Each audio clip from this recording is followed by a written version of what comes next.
Hello, my name is Chris. I'm Steve. And this is a video for Let's Talk Tabletop. It's been quite some time since we last did this. What was it, like 7-8 months? It's been a while. But today's topic is problem gamers, and this is probably going to be a series. This is just us talking about gamers that we've played with that are problem gamers. And we'll just talk about our stories with them, and then maybe some ways to deal with them. Yeah. I have a long history with this one player that we're going to start this series off with. I'm not going to say his real name.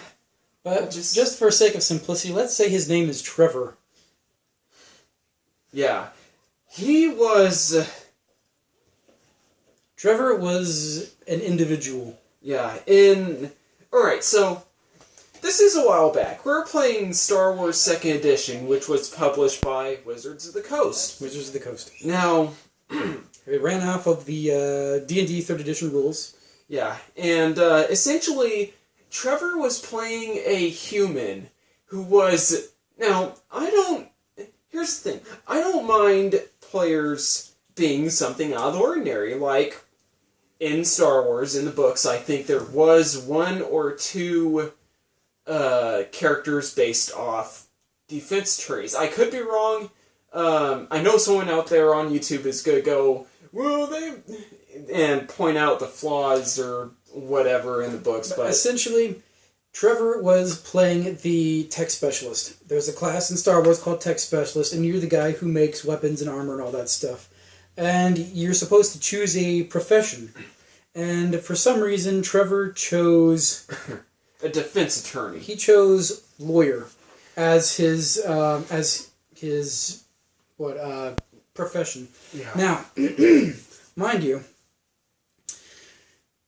he really doesn't know a whole lot about law, and lo and behold, he had never watched the Star Wars movies, and here he was playing in a game. Well, the thing is, he did have some familiarity due to the Star Wars pod racing game. He was like, oh, I hate Star Wars, but I like the pod racing video game. It's like, that's still Star Wars! Alright, so let's begin with this story. So here was Trevor, and our GM was a guy who tries to let everyone have a chance in the spotlight. And it was really difficult for him to find a chance to get Trevor's character in the spotlight, because he was a tech specialist who didn't really do a whole lot, and he was a lawyer. You'd figure that he would be an armorer or a weaponsmith, but he decided to be a lawyer.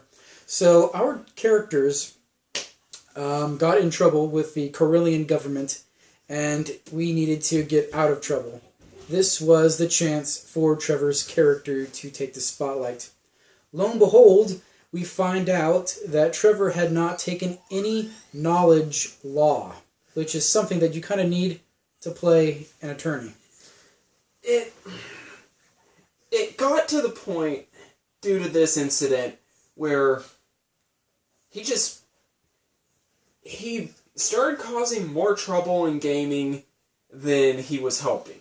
When he was first introduced to the party in-game, the very first thing he did was almost start a bar fight. We were in an alien cantina, as you always are in Star Wars, and he almost started a bar fight with some extremely large extraterrestrial creatures.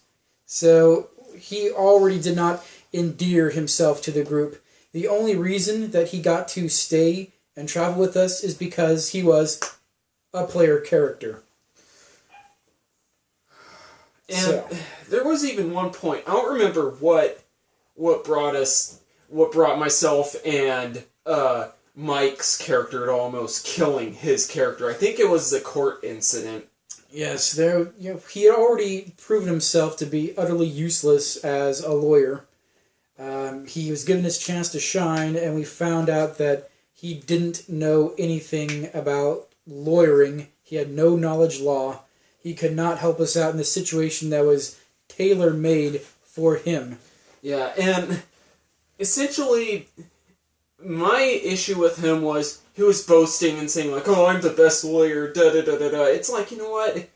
Why don't you prove it? And the funniest thing is, everyone except for him, and yeah, it was basically everyone but him had the Force, and he was going and trying to get us to give him Force powers, and it was like, no, I'm sorry, nope.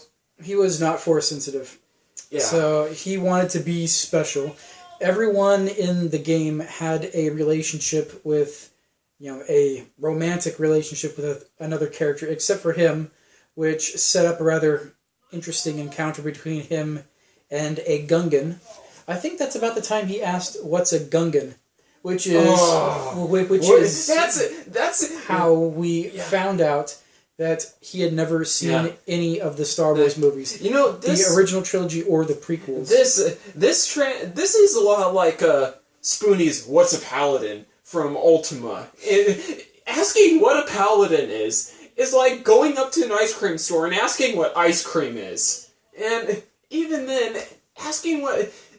The funniest thing is, I would have gladly seen him get into a bar fight with the bouncer. Or not the bar fight, but how he waved 500 credits in front of the bouncer, and the bouncer said, yeah, 500 credits. And he was like, no, I'm not going to give 500 credits. It's like... Trevor was a problem player, and you will run into these sometimes in some groups. If you're lucky, you won't, but, gaming groups attract an eclectic number of people, and sometimes you get some crazies. So, here's the things about Trevor. First of all, he cheated on pretty much all of his dice rolls. I sat next to the guy, right next to him, and I looked at him when he rolled his dice, and he would roll a 3, and he's like, ooh, natural 20! So, he would blatantly do this all the time, and he would make sure that he sat far away from the DM so he could roll his natural 20s and everything. So, you'll get problem players that lie on their dice rolls. Now, we're both going to admit, we lie on our dice rolls sometimes. Sometimes, you just have to lie. You need to get that good hit against the boss, or you need to survive the hit from that monster so that you can survive and not die. But this guy blatantly lied on every single one of his dice rolls. You got to learn to balance your lies. You lie when it's necessary, not all the time. Yeah, that's like another player that you and the GM knew, where World of Darkness, how he would say 20 natural successes on World of Darkness, and he would just fall back asleep. Oh, that was Jason, but we're talking about Trevor. Yeah, I know, but still, it's a lot like that. Essentially, the things that you want to do to problem players is, if they keep blatantly lying to you, you kill off their character, and when they go make up a new one, you tell them, you put your foot down and you say, no, you've been lying, you've been creating problems, you've been causing shit, you've been starting a lot of drama.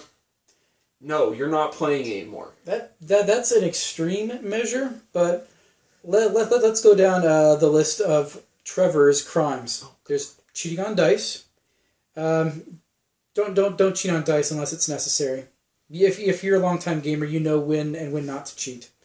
Know your source material. If you're playing like a homebrew fantasy campaign, it's difficult for you to know everything about the world, but if you're playing D&D, you should have seen Lord of the Rings, you should have seen The Hobbit, and you should have seen a few other 80s fantasy movies like Willow or Conan the Barbarian. Know your source material. If you're playing something specific like Star Wars, watch the Star Wars movies.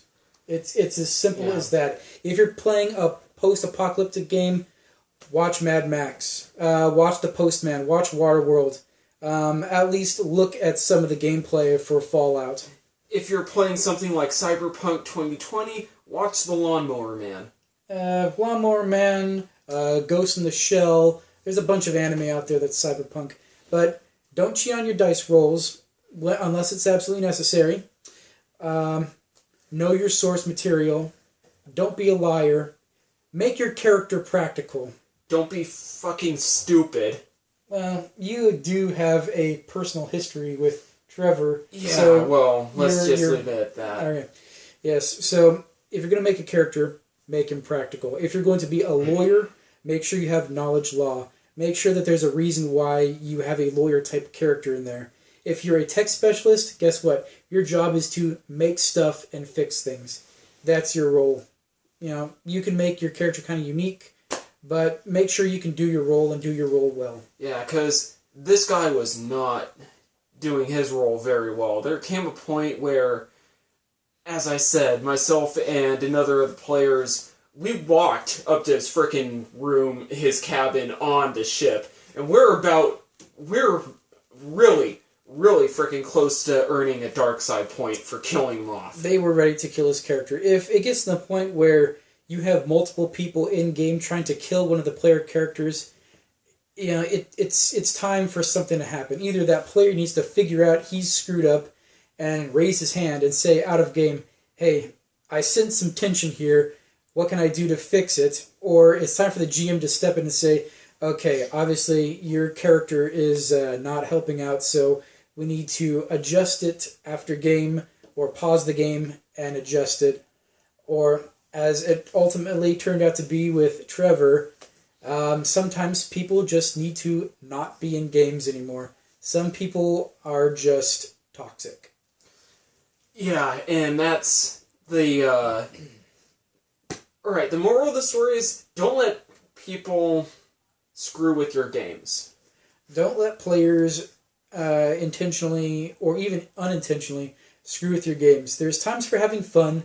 We all make jokes and have inside references and everything. We make movie quotes, and then there's times to play. But if you're not playing, then you are a part of the problem, not the solution. Alright, and that's going to be it for this episode. I'd like to thank Steve for coming down and helping me with this. It's been quite a while since we last did one of these. We need to get to doing more of these. We need to do more of these when we're able to, because this has been really fun. Mm-hmm. There's been a lot of stories that can be told. So thanks for having me on the show, man. It's no problem, dude. And this has been Chris. And Steve. And we'll see you next time on Let's Talk Tabletop.